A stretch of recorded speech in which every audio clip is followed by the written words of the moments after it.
fight the power like BITCHUTE. What's the status, 3? I'm good, just making the world a better place, that's all. The Initiates of the Flame. Manly P. Hall, Chapter 1. The Fire Upon the Altar.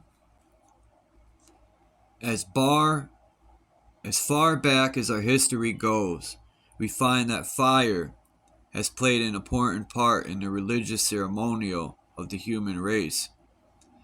In practically every religion we find the sacred altar fires, which were guarded by the priests and vestals with greater care than their own lives. In the Bible we find many references made to the sacred fires, which were used as one form of devotion by the ancient Israelites. The altar of burnt offerings is as old as the human race, and dates from the time when the first man, lifting himself out of the mists of ancient Lemuria, first saw the sun, the great fire spirit of the universe. Among the followers of Zoroaster, the Persian initiate, fire has been used for centuries in honor of the great fire god Ormuzd, who is said by them to have created the universe. There are two paths or divisions of humanity whose history is closely related to that of the wisdom teachings. They embody the doctrines of fire and water, the two opposites of nature. Those who follow the path of faith or the heart use water and are known as the sons of Seth, while those who follow the path of the mind and action are the children of Cain, who was the son of Samuel, the spirit of fire. Today we find the latter among the alchemists, the Hermetic philosophers, the Rosicrucians, and the Freemasons. It is well for us to understand that we ourselves are the cube altar upon which and in which burns the altar fire. For many centuries, the initiate of fire has been nourishing and guarding the spiritual flame within himself, as the ancient priests watched day and night the altar fires of Vesta's temple. The ever-burning lamp of the alchemists, which, having burned thousands of years without fail in the catacombs of Rome, is but a symbol of the same spiritual fire within himself. In the picture we see the ever-burning lamp, which was carried by the initiate in his wandering. It represents the spinal column of man, at the top of which is flickering a little blue and red flame. As the lamp of the ancients was fed and kept burning by the purest of olive oil, so man is transmitting within himself and cleansing in the layer of purification the life essences, which, when turned upward, provide fuel for the ever-burning lamp within himself. Upon the altars of the ancients were offered sacrifices to their gods. The ancient Hierophant offered up sacrifices of spices and incense. The Masonic brother of today still has among his symbols the incense burner or censer, but few of the brothers recognize themselves in the symbol. The ancients symbolized under such things as this the development of this individual, and as the tiny spark burning among the incense cubes slowly consumes all, so the spiritual flame within the student is slowly burning away and transmuting the base metals and properties within himself, and offering up the essence thereof as the smoke upon the altar of divinity. It is said that King Solomon, when he completed his temple, offered bulls as sacrifice to the Lord by burning them upon the temple altar. Those who believe in a harmless life wonder why so many references are made in the Bible to animal sacrifice. The student realizes that the animal sacrifices are those of the celestial zodiac, and that when the ram or the bull was offered upon the altar, it represented the qualities in man which come through Aries, the celestial ram, and Taurus, the bull in the zodiac. In other words, the initiate, passing through his test and purification, is offering upon the altar of his own higher being the lower animal instinct and desires within himself. Among the Masonic brothers, we also find what is called the symbol of mortality. It is a spade, a coffin, and an open grave, while upon the coffin has been laid a sprig of acacia or evergreen.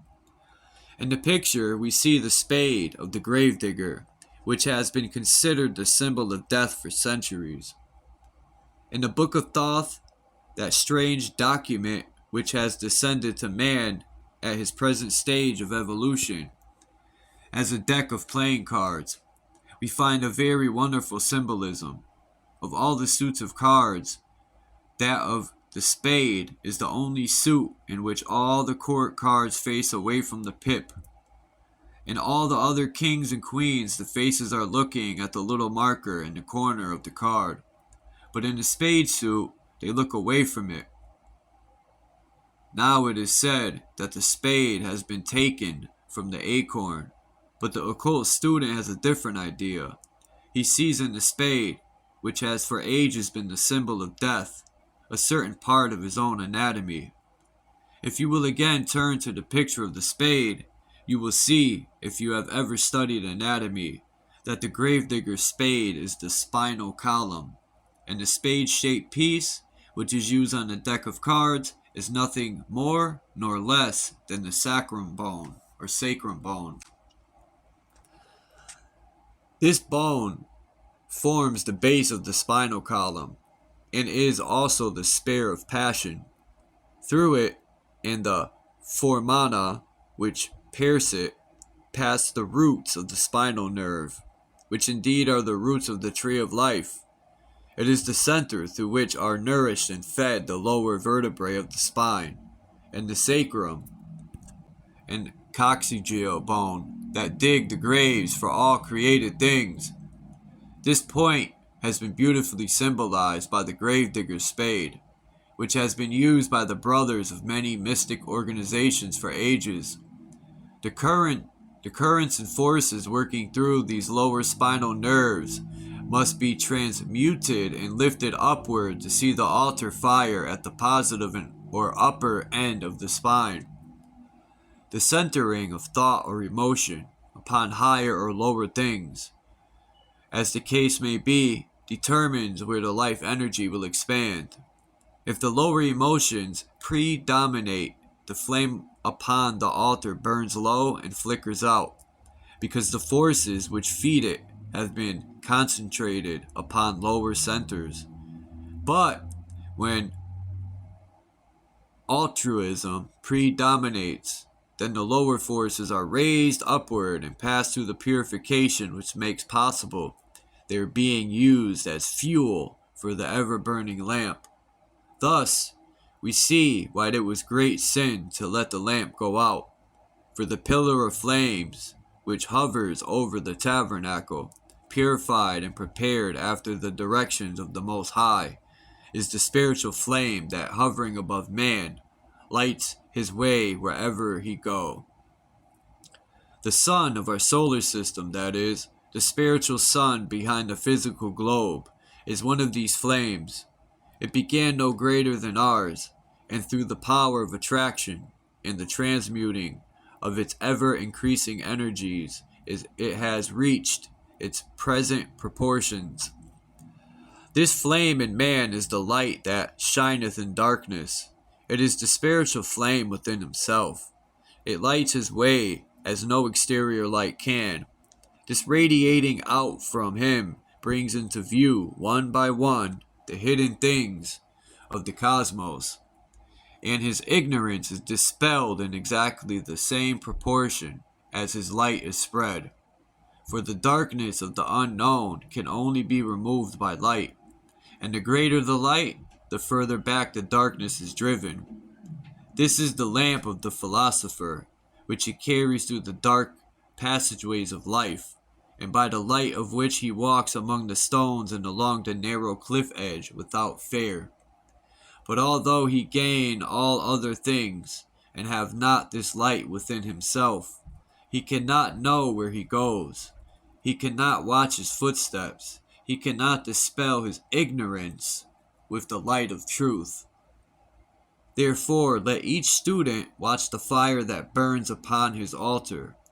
Let him also make that altar his body, as beautiful and harmonious as possible, and let him also sacrifice upon that altar the frankincense and myrrh, his actions and his deeds. As in the tabernacle he offers all upon the altar of divinity, so let him day by day dispel the symbols of mortality, the coffin and the open grave by which he prepared himself through the mastery of the lower emotions within himself, and recognize that no matter how crystallized or dead his life may be, the fact that he exists at all proves that the spig of acacia, the promise of life and immortality, is somewhere within himself. And although the flame of life may appear faint or cold, if he will supply the fuel by his daily actions, he will kindle the altar flame once more within himself, which, shining forth, will also help his brother to kindle this flame, which is a living sacrifice to the living God.